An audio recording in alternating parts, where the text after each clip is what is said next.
DElEd entrance exam 2024 के लिए एक न्यू प्रैक्टिस सेट लेके आए हुए हैं, जो कि हिंदी का प्रैक्टिस सेट रहने वाला है। देखिए, आप सभी का एग्जाम डेट आ चुका है, 30 मार्च से आपका एग्जाम होना है, ध्यान रखिएगा आप सभी। तो समय आपके पास कम है, कम समय में बेहतर तैयारी करने के लिए ये सीरीज शुरू किया गया है, जिसमें आपको बिल्कुल डिटेल से सारा चीज आपको कवर करवाया जाएगा। ये प्रैक्टिस सेट पर डे आपसे जरूर सॉल्व कर लिया कीजिएगा, काफी आपको हेल्प करने वाला है। वही क्वेश्चन कवर करेंगे जो एग्जाम में पूछा जा सकता है, बिल्कुल एक्सपेक्टेड क्वेश्चन हम सभी कवर करने वाले हैं आपके प्रैक्टिस सेट में। तो चलिए शुरू करते हैं। बिल्कुल ये टारगेट प्रैक्टिस सेट है, ब्रह्मास्त्र आपके लिए। तो आज की सेशन को फ्रेंड लाइक करके आपसे शेयर अपने दोस्तों में जरूर कीजिएगा, जितने भी मेरे साथ में जुड़े हुए हैं। फ्रेंड जो चैनल पर पहली बार आए चैनल को जरूर सब्सक्राइब करके घंटे को प्रेस कर लीजिएगा आप सभी। आज का फर्स्ट क्वेश्चन देखिए, पहला क्वेश्चन आपका ये बन रहे हैं कि उपकार को मानने वाला को क्या कहते हैं। जो उपकार को मानता है उसे हम सभी क्या कहते हैं। देखिए, अगर इन सेट में किसी भी क्वेश्चन का आंसर पता हो तो अपना आंसर आपसे नीचे कमेंट बॉक्स में बताते चलिएगा, क्योंकि आपसे को बताते कि क्वेश्चन का आंसर आपसे जरूर लिखा कीजिए, क्योंकि जिस क्वेश्चन का आंसर आप लिख देते हैं प्रॉपर, वो क्वेश्चन आपको याद हो जाता है। तो चलिए बताइएगा आप सभी, उपकार को मानने वाला को हम सभी क्या कहते हैं। तो इसका राइट आंसर ऑप्शन में हो जाएगा कृत्यक कहा जाता है। ध्यान रखिएगा आप सभी, क्या कहा जाता है, कृत्यक कहा जाता है, याद रखिएगा आप सभी। अब थोड़ा सा आप सभी अनेक शब्दों के लिए एक शब्द को देख लीजिएगा, जहां से क्वेश्चन आपके पेपर में पूछा जाता है। तो याद रखिएगा, जिसके नीचे रेखा हो उसे क्या कहते हैं, रेखांकित कहते हैं। मास में एक बार आने वाला को क्या कहा जाता है, मासिक कहा जाता है। याद करते चलिएगा, ये सभी क्वेश्चन आपके पेपर में आपको देखने के लिए मिल जाएगा। ईश्वर में आस्था रखने वाला को क्या कहते हैं, आस्तिक कहते हैं। अगर क्वेश्चन पूछ लिया जाए कि ईश्वर पर विश्वास न रखने वाला को क्या कहा जाता है, नास्तिक कहा जाता है। फल फूल खाने वाला को क्या कहा जाता है, शाकाहारी कहा जाता है। जिसे कभी बुढ़ापा ना आए हो उसे हम सभी अजर कहते हैं। दया करने वाला को क्या कहा जाता है, दयालु कहा जाता है। जो कभी ना मर सके उसे क्या कहते हैं, अमर कहते हैं। ध्यान रखिएगा आप सभी। जो सब कुछ जानता हो उसे क्या कहा जाता है, सर्वज्ञ कहा जाता है। ध्यान रखिएगा आप सभी, क्या कहा जाता है, जो सब कुछ जानता है उसे हम सभी सर्वज्ञ कहते हैं। अगला आप सभी नोट कीजिएगा, सप्ताह में एक बार आने वाला को क्या कहते हैं, साप्ताहिक कहते हैं। क्या कहते हैं जी, साप्ताहिक कहते हैं। अगर क्वेश्चन आपसे से पूछ लिया जाए कि मांस खाने वाला को क्या कहते हैं, मांसाहारी कहते हैं। और जो हरा जैसे कि फल फूल हो गया उसको जो खाता है उसे हमसे क्या कहते हैं, शाकाहारी कहते हैं। अगर क्वेश्चन पूछा जाए कि मधुर बोलने वाला को क्या कहा जाता है, तो मृदभाषी कहा जाता है। क्या कहा जाता है, मृदभाषी। जो सदा सत्य बोलता है उसे क्या कहते हैं, सत्यवादी कहा जाता है। क्या कहा जाता है, सत्यवादी कहा जाता है, जो सदा सत्य बोलता है।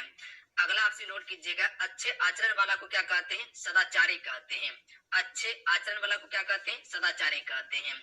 अगर क्वेश्चन आपसे से पूछ लिया जाए जो कम बोलता है उसे हमसे क्या कहते हैं, अल्पभाषी या मितभाषी। दोनों को याद रखिएगा, जो कम बोलता है उसके लिए हम सभी अल्पभाषी या मितभाषी का प्रयोग करते हैं। अगला नोट कीजिएगा, जिसके समान कोई दूसरा ना हो उसे क्या कहा जाता है, अद्वितीय कहा जाता है। जिसके समान कोई दूसरा ना हो, अद्वितीय। जिसको भय ना हो उसे हम सभी निर्भय कहते हैं। जिसको भय ना हो, निर्भय। अधिक बोलने वाला को क्या कहा जाता है, वाचाल कहा जाता है। जो अधिक बोलता है उसे हम सभी वाचाल कहते हैं। अगला नोट कीजिएगा, जो पहले जन्मा हो उसे क्या कहा जाता है, अग्रज कहा जाता है। आगे नोट कीजिएगा, जो बाद में जन्मा हो उसे अनुज कहा जाता है। जो पहले जन्मा हो उसे अग्रज कहा जाता है, जो बाद में जन्मा हो उसे अनुज कहा जाता है। ध्यान रखिएगा आप सभी। जिसका माता पिता ना हो उसे अनाथ कहा जाता है। प्रतिदिन होने वाला को हमसे क्या कहते हैं, दैनिक कहते हैं। वर्ष में एक बार होने वाला को क्या कहते हैं, वार्षिक कहते हैं। देखिए, यहाँ से क्वेश्चन आपके पेपर में निश्चित है कि 2 से 3 क्वेश्चन आपके पेपर में आएगा। ध्यान रखिएगा आप सभी, क्योंकि मोस्ट इंपॉर्टेंट टॉपिक है। आज्ञा का पालन करने वाला को क्या कहा जाता है, आज्ञाकारी कहा जाता है। दूसरे पर उपकार करने वाला को क्या कहा जाता है, उपकारी कहा जाता है। देखिए, अभी हम एक बार आपको पढ़ाएं, एक बार फिर से आप रिपीट कर लीजिएगा इसको। अगर नोट डाउन करना होगा तो नोट डाउन कर लीजिएगा आप सभी। जिसका कोई मूल्य ना हो उसे क्या कहते हैं, अमूल्य कहते हैं। जो वन में घूमता उसे वंचर कहा जाता है। हिंसा करने वाला को हिंसक कहते हैं। रात में घूमने वाला को निशाचर कहा जाता है। नगर में वास करने वाला को नागरिक कहा जाता है। जो नगर में वास करता है उसे नागरिक कहते हैं। देखने योग्य को दर्शनीय कहा जाता है। ध्यान रखिएगा, तो इतना सा आप सभी इसे जरूर याद कर लीजिएगा। यहाँ से क्वेश्चन आपके पेपर में आपको देखने के लिए मिल जाएगा। अब अगला क्वेश्चन देखिएगा आप सभी। चलिए, इस क्वेश्चन का आंसर कीजिएगा। क्वेश्चन है कि दिए गए अनेकार्थी शब्द का एक अर्थ क्या होगा, यानी कि कनक का अर्थ क्या होगा। देखिए, कनक का अर्थ क्या होता है, सोना भी होता है, धतूरा भी होता है। ध्यान रखिएगा, धतूरा आप सभी देखे होंगे, खाने के बाद नशा आ जाता है धतूरा का, तो ध्यान रखिएगा। और जो सोना भी पा लेता है उसको भी नशा आ जाता है, क्योंकि सोना का कीमत अमूल्य है। ध्यान रखिएगा आप सभी। सोना इसका करेक्ट आंसर हो जाएगा। तो कनक का अर्थ धतूरा भी होता है, सोना भी होता है।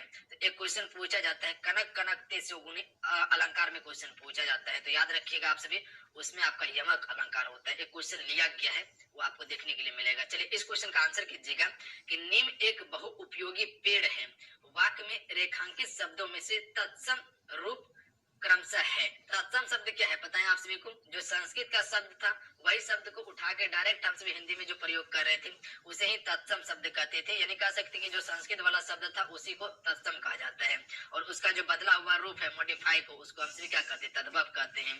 तो इसमें नीम को हम सभी निम्ब कहते थे, ध्यान रखिएगा, इसका डी करेक्ट आंसर हो जाएगा। और पेड़ को हम सभी संस्कृत में वृक्ष कहते थे, पर इसका तत्सम अगर बनाना होगा तो इसका निम्ब हो जाएगा और वृक्ष हो जाएगा। याद रखिएगा आप सभी, ऑप्शन में एक करेक्ट आंसर होगा। अगला क्वेश्चन देख लीजिएगा, घट का तद्भव रूप क्या है? घट जो है ये तत्सम शब्द है, आपका क्या है? तत्सम शब्द है, यानी कि संस्कृत वाला शब्द है। और तद्भव रूप क्या हो जाएगा? इसका बदला हुआ। तो ध्यान रखिएगा, इसे हम सभी घड़ा कहते हैं। ऑप्शन में एक करेक्ट आंसर हो जाएगा। याद रखिएगा आप सभी, याद रहेगा क्या कहा जाता है? घड़ा कहा जाता है। अगला है, बाबा नागा अर्जुन किस भाषा के लेखक हैं? बाबा नागा अर्जुन जो है फ्रेंड, ये किस भाषा के लेखक हैं? देखिए फ्रेंड, जितने भी मेरे साथ जुड़े हुए हैं आपसे सेशन को लाइक जरूर कीजिएगा, क्लासेस को लाइक जरूर कीजिएगा। देखिए आपका एक लाइक में मोटिवेट कराता है, तो इतना सा काम जरूर कर लीजिएगा। देखिए हम आपके लिए मेहनत करते हैं, बेहतर से बेहतर कंटेंट देने का कोशिश करते हैं, ताकि आपका एग्जाम में सिलेक्शन हो सके, जो आपका सपना है वो अचीव कर सके। तो हम अपना पूरा एफर्ट लगाते हैं आपके लिए। तो बस आपको क्या करना है? क्लास को लाइक करना है और अपने दोस्तों में 1 से 2 ग्रुप में जरूर शेयर कीजिए जो बिहार डीएलएड एंट्रेंस एग्जाम का तैयारी कर रहा है। तो इतना सा काम जरूर कर लिया कीजिए आप सभी। चलिए इस क्वेश्चन का आंसर बताइएगा आप सभी। तो right answer option number C हो जाएगा। ध्यान रखिएगा, मैथिली। ध्यान रखेंगे आप सभी, बाबा नागा अर्जुन किस भाषा के लेखक हैं? मैथिली भाषा के लेखक हैं। अगला क्वेश्चन देख लीजिएगा। अगला क्वेश्चन है 6 नंबर, कनक से दिन मोती सी रात में कौन सा अलंकार है? देखिए पिछले बार जो क्वेश्चन पूछा गया था अलंकार से भर भर के क्वेश्चन पूछा गया था। बताइएगा इस क्वेश्चन का राइट आंसर क्या होगा? कनक से दिन मोती सी रात में कौन सा अलंकार है? तो इसका correct answer option number D हो जाएगा। ध्यान रखिएगा आप सभी, इसमें उपमा अलंकार है। देखिए उपमा अलंकार के बारे में आपको बताए हुए हैं कि कैसे आपको पहचानना है। तो देखिए उपमा अलंकार में जो ट्रिक बताए थे आपको कि इसमें सा हो गया, से हो गया, सी हो गया, आपको देखने के लिए मिलेगा। बताए हुए थे आप सभी को, सरसी भी आपको शब्द देखने के लिए मिलता है। तो यहाँ पर देखिएगा से आपको देखने के लिए मिला है, सी देखने के लिए मिला है। तो ये सभी पहचानने का थोड़ा थोड़ा सा एक क्या कह सकते हैं कि कॉन्सेप्ट है जिससे आप पकड़ सकते हैं। तो इसमें उपमा अलंकार होगा, ध्यान रखिएगा। अन्यथा कोई विशेष गुण के बारे में बताता है यहाँ पर, इसमें ध्यान रखिएगा आप सभी। जैसे कनक का अर्थ क्या होता है? सोना होता है, ध्यान रखिएगा। ये इसके गुण को बता रहा है कि कनक का अर्थ सोना भी होता है, धतूरा भी होता है, ध्यान रखिएगा आप सभी। तो यहाँ पर आपका उपमा अलंकार हो जाएगा। किसी विशेष शब्द की बात किया जाए, विशेष गुण की बात किया जाए, ध्यान रखिएगा आप सभी। या आप सभी इसको डायरेक्ट याद रखिए कि जहां पर आपको सा हो गया, से हो गया, सी हो गया देखने के लिए मिल जाए, वहां पर आपको उपमा अलंकार टिक कर देना है। ध्यान रखिएगा आप सभी, याद रहेगा आप सभी को। अगला है सही स्त्रीलिंग वाला विकल्प है, अन्यथा फिर ढूंढते रह जाइएगा और नहीं पहचान पाइएगा, गलती कर लीजिएगा क्वेश्चन को। तो जो हम आपको बताए बस उतना याद रखिए। तो हंस का स्त्रीलिंग शब्द क्या हो जाएगा? हंसनी इसका बिल्कुल करेक्ट आंसर होगा, ऑप्शन नंबर ए। ध्यान रखिएगा आप सभी, जो भी ऑप्शन में ए को टिक करे बिल्कुल राइट आंसर है हंसनी। अगला क्वेश्चन देख लीजिएगा, क्वेश्चन में 8 है। चलिए इस क्वेश्चन का आंसर कीजिएगा आप सभी। तो अलंकार से ही क्वेश्चन दिया हुआ है। चलिए देखिए आपसे पता कीजिए तो कौन सा अलंकार है इसमें?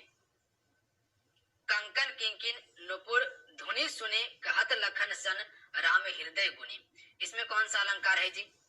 तो यहाँ पर देखिए का रिपीट हुआ है ना। तो आपको क्या बताए थे कि अगर एक ही वर्ण बार बार अगर रिपीट हो तो वहां पर कौन सा अलंकार होता है? अनुप्रास अलंकार होता है। ऑप्शन नंबर सी बिल्कुल करेक्ट आंसर होगा। ध्यान रखिएगा आप सभी, याद रहेगा जहां एक ही वर्ण बार बार रिपीट हो वहां पर कौन सा अलंकार होता है? तो याद रखिएगा अनुप्रास अलंकार होता है। याद रहेगा आप सभी को, बिल्कुल याद रहेगा। जैसे आप सभी को एग्जाम्पल ये बताए हुए थे कि चारों चंदन की चंचल किरणें खेल रही है जल थल में। तो यहाँ पर देखिएगा च च च च आप सभी का रिपीट हुआ था। तो ये जो एप्लीकेशन पे क्लास कवर करवाया गया वहां आपको बताया गया, प्लस में बहुत सारा अलंकार का प्रैक्टिस सेट भी दिए हुए हैं। तो एप्लीकेशन पे भी क्लासेस चल रहा है, जिसको ज्वाइन करना जाके ज्वाइन कर सकते हैं। वहां पर बिल्कुल आपका थ्योरी क्लास वहां पर आप सभी को दिया गया है, बेहतर तरीके से आप सभी को समझाया गया है। अगला क्वेश्चन का आंसर की वहाँ आपको बताया गया, प्लस में बहुत सारा अलंकार का प्रैक्टिस सेट भी दिए हुए हैं। तो एप्लीकेशन पे भी क्लासेस चल रहे हैं, जिसको ज्वाइन करना जाके ज्वाइन कर सकते हैं। वहाँ पर बिल्कुल आपका थ्योरी क्लास वहाँ पर आप सभी को दिया गया है, बेहतर तरीके से आप सभी को समझाया गया है। अगला क्वेश्चन का आंसर कीजिएगा आपसे, क्वेश्चन नंबर 10 है। क्वेश्चन है कि सही पूर्ण रूपेण वर्ण विच्छेद वाला शब्द इनमें से कौन सा है, यानी कि कृपण का सही इसका विच्छेद वर्ण विच्छेद क्या होगा। इस प्रकार से क्वेश्चन आपके पेपर में पूछा जाता है, दे दिया जाएगा और पूछ लिया जाएगा। चलिए बताइएगा आप सभी, यहाँ पर ये क्या लगा हुआ है, ये री है, ध्यान रखिएगा आप सभी। तो यहाँ पर आधा का है, याद रखिएगा, जो नीचे में लगा हुआ है आधा का को री आकर पूरा किया है, पूरा का बनाया, इसके नीचे में री लगा हुआ है। अच्छा, प का निर्माण कैसे होता है आप सभी को पता होगा। इसमें जो आधा प आता है, इसमें आ जब तक नहीं लगेगा तब तक पूरा प का निर्माण नहीं होगा, ध्यान रखिएगा आप सभी। तो ये आ इसमें जुड़ता है, उसके बाद पूरा प का निर्माण होता है, ध्यान रखिएगा। उसी प्रकार से ना जो है इसमें आ लगा हुआ है, इसको अगर तोड़िएगा तो इस प्रकार से टूटेगा आपका, ध्यान रखिएगा आप सभी। ये आधा न हो गया और यहाँ पर आ हो गया, और ये दोनों को अगर मिला दीजिएगा तब पूरा न का निर्माण होगा, ध्यान रखिएगा आप सभी। क्या लगता है, ये होगा नहीं होगा, ध्यान रखिएगा। यहाँ पर हलंत नहीं है, किसी में कट जाएगा। यहाँ पर होगा, इसमें भी हलंत नहीं दिया हुआ है, ध्यान रखिएगा। Option number D correct answer हो जाएगा। तो आधा का, और यहाँ पर जो आप री देख रहे हैं नीचे में ये वाला, तो ये आपका पूरा री हो जाएगा। उसके बाद फिर प आधा आएगा, उसके बाद यहाँ से आ निकलेगा, उसके बाद यहाँ पर ना है, इससे भी आ निकलेगा। ये अगर दोनों को मिला दीजिएगा तो यहाँ पर पूरा न बनेगा, ये दोनों को मिला दीजिएगा तो ये पूरा प का निर्माण होगा, और ये दोनों को मिला दीजिएगा तो यहाँ पर इस प्रकार से निर्माण होगा। तो दोनों को मिला दीजिएगा, अब यहाँ पर तीनों को मिला दीजिए तो ये आपका कृपण हो जाएगा, ध्यान रखिएगा। तो ये इसका बिल्कुल करेक्ट आंसर है, क्लियर है। अगला क्वेश्चन देख लीजिएगा, शुद्ध वर्तनी वाला शब्द पहचानिए। इनमें से कौन सा एक शुद्ध वर्तनी है। देखिए, वर्तनी शुद्धि से भी क्वेश्चन आपके पेपर में बहुत ज्यादा पूछा जाता है। राइट आंसर ऑप्शन में ए हो जाएगा, कृष्ण। ध्यान रखिएगा आप सभी, ये बिल्कुल आपका वर्तनी क्या है, शुद्ध है, याद रखिएगा आप सभी, कृष्ण। अगला क्वेश्चन देख लीजिएगा, क्वेश्चन है कि कन कन तेजो गुणी मद कथा अधिकाय में निम्न में से कौन सा अलंकार है। क्या कहा गया है, कन हो जाएगा, याद रखिएगा। ऑप्शन नंबर क्या हो जाएगा, ए बिल्कुल करेक्ट आंसर हो जाएगा, याद रहेगा आप सभी को। अच्छा, यमक अलंकार को कैसे पहचानिएगा, आप सभी बताए थे आप सभी को यमक अलंकार के बारे में कि जहां एक ही शब्द की आवृत्ति दो या दो से अधिक बार हो। क्या बताएं, जहां एक ही शब्द की आवृत्ति दो या दो से अधिक बार हो, वहां पर आपका क्या होता है, यमक अलंकार होता है, और दोनों का अर्थ अलग अलग होता है। परिभाषा अगर नोट करना हो तो नोट कर लीजिएगा, जहां एक ही शब्द की आवृत्ति दो या दो से अधिक बार हो और दोनों का अर्थ अलग अलग हो, वहां पर क्या होता है, यमक अलंकार होता है। जैसे एक कनक का अर्थ क्या होता है, सोना होता है, ध्यान रखिएगा आप सभी। एक कनक का अर्थ क्या होता है, सोना होता है, और वहीं पर दूसरा कनक का अर्थ क्या होता है, धतूरा होता है, ध्यान रखिएगा आप सभी, याद रहेगा आप सभी को। जिस दूसरा कनक का अर्थ क्या होता है, धतूरा होता है। तो एक ही शब्द है, दो बार रिपीट हुआ है और दोनों का अर्थ अलग अलग होता है। अगर वही क्वेश्चन पूछा जाए कि एक ही वर्ण की आवृत्ति अगर जहां बार बार हो, तो वहां पर आपका क्या होता है, अनुप्रास अलंकार होता है, ध्यान रखिएगा आप सभी, याद रहेगा आप सभी को। अगला है, दिए गए वाक्य का सही विकल्प है।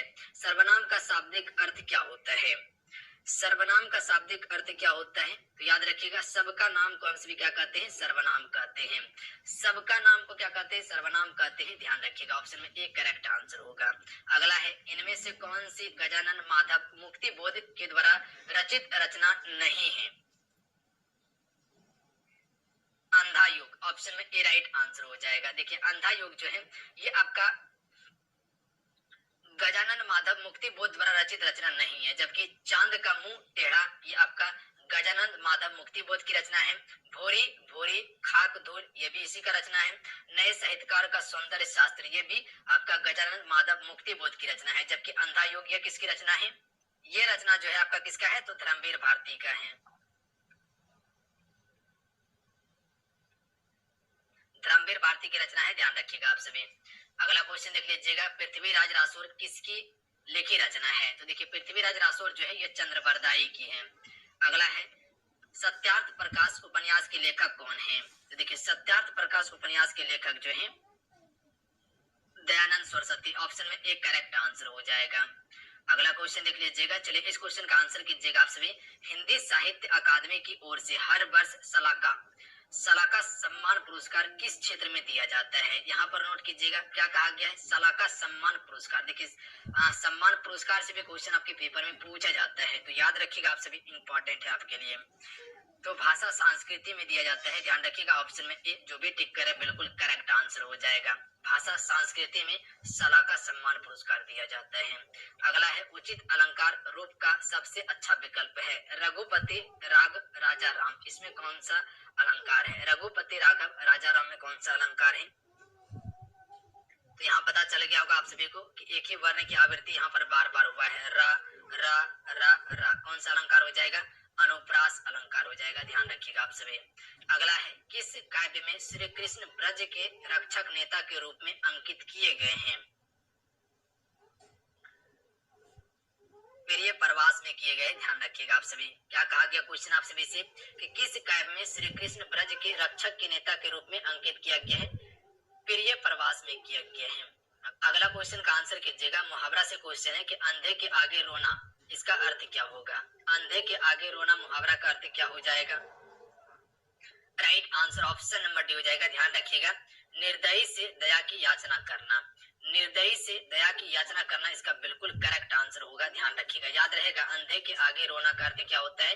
निर्दयी से दया की याचना करना। अगला है शुद्ध शब्द का चयन कीजिए। इनमें से कौन सा शुद्ध वर्तनी है, यानी कि अनुकूल जो लिखा जाता है वो किस प्रकार से लिखा जाता है? इसका शुद्ध वर्तनी क्या हो जाएगा? अनुकूल, बिल्कुल करेक्ट आंसर हो जाएगा, ध्यान रखिएगा ऑप्शन में सी। याद रखिएगा ऑप्शन में सी बिल्कुल इसका वर्तनी शुद्ध है। अगला क्वेश्चन देख लीजिएगा। दिए गए मुहावरा का सही अर्थ चुनना है। अंक भरना मुहावरा का क्या अर्थ होता है? इसको अंग भरना भी कहते हैं हम सभी, तो याद रखिएगा गले लगा लेना, ऑप्शन में बी करेक्ट आंसर होगा। अगला है संयोग और वियोग किस रस के रूप में है? संयोग और वियोग की यहाँ पर बात किया गया है। संयोग और वियोग जो है ये किस रस के रूप में है? तो याद रखिएगा इसे हम सभी श्रृंगार रस कहते हैं, ध्यान रखिएगा श्रृंगार रस के रूप में है संयोग और वियोग। अगला है दिए गए वाक्य के लिए शब्द जो है त्रुटि इनमें से कौन सा है?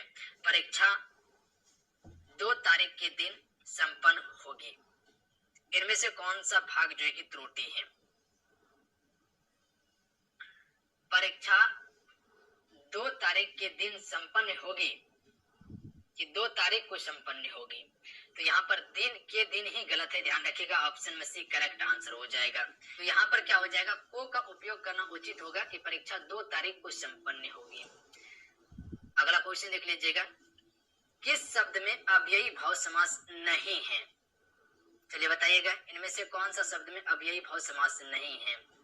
आपसे बताइएगा कि समास जो है इसका कितना भेद होता है, नीचे कमेंट करके बताइएगा। देखिए अव्ययी भाव समास में क्या होता है, इसका प्रथम पद जो होता है वो प्रधान होता है, या तो इसमें उपसर्ग देखने के लिए मिलेगा या आपको अव्यय शब्द देखने के लिए मिलेगा। इसमें आपको पराजय, तो पराजय में जो प्रा लगा हुआ है ये आपका उपसर्ग शब्द है। वहीं पर प्रत्यक्ष में जो प्रा जो देख रहे हैं ये भी आपका उपसर्ग शब्द है।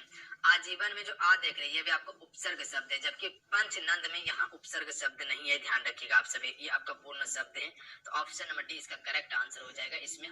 तो पंचनंद में आपका कौन सा समास हो जाएगा? द्विगु समास हो जाएगा, जहां पर संख्या गिनती करने के लिए आपको मिल जाए। अगला है इनमें से द्विगु समास है, तो द्विगु समास क्या हो जाएगा? तो पंचतंत्र, ऑप्शन में से करेक्ट आंसर हो जाएगा। पंचतंत्र में कौन सा समास है? द्विगु समास है, ध्यान रखिएगा आप सभी। तो आपको क्या बोले, जहाँ संख्या आपको देखने के लिए मिल जाए, जैसे कि पंचमुखी हो गया, चौराहा हो गया, 3 मुखी हो गया, तो ये सभी में द्विगु समास होता है, जहां पर संख्या वाला शब्द होता है। चलिए अब देखिए आपके लिए प्रश्न है, आंसर कीजिएगा आप सभी। दिए गए शब्द का सही समान अर्थ वाला शब्द है, यानी कि पत्थर का सही समान अर्थ क्या होगा? 4 ऑप्शन आपके स्क्रीन पे दिया हुआ है। 4 ऑप्शन में आपको अपना आंसर नीचे कमेंट करके बताना है कि इस क्वेश्चन का राइट आंसर क्या हो जाएगा। तो चलिए आज कितना है, आज की सेट में हम सभी कुल 25 क्वेश्चन कवर किए हैं। ध्यान रखिएगा ये बिल्कुल जितना आपके पेपर में क्वेश्चन पूछा जाएगा बस उतना ही क्वेश्चन लिया गया है। तो आप सभी को क्या करना है, इसमें आपको बताना है कितना स्कोर कर पा रहे हैं। अगर 25 क्वेश्चन में अगर आप सभी 15 से लेके 16 या 17 क्वेश्चन के बीच में सही कर पा रहे तो समझ लीजिए आपका तैयारी जो है नेक्स्ट लेवल तक रहने वाला है, ध्यान रखिएगा। तो मिनिमम कम से कम इतना आपका टारगेट होना चाहिए, 15 से लेके 17 तक, ध्यान रखिएगा। इससे कम भी हो रहा है तो दिक्कत नहीं करना है, प्रॉपर आप सभी इस सीरीज को कवर करते रहिए। जितना समय है इतना समय में आपका नेक्स्ट लेवल तक तैयारी होगा, क्योंकि जितना कंटेंट हम आपको देने वाले हैं बस उतना आप सभी कवर कर लीजिएगा, आपका बिल्कुल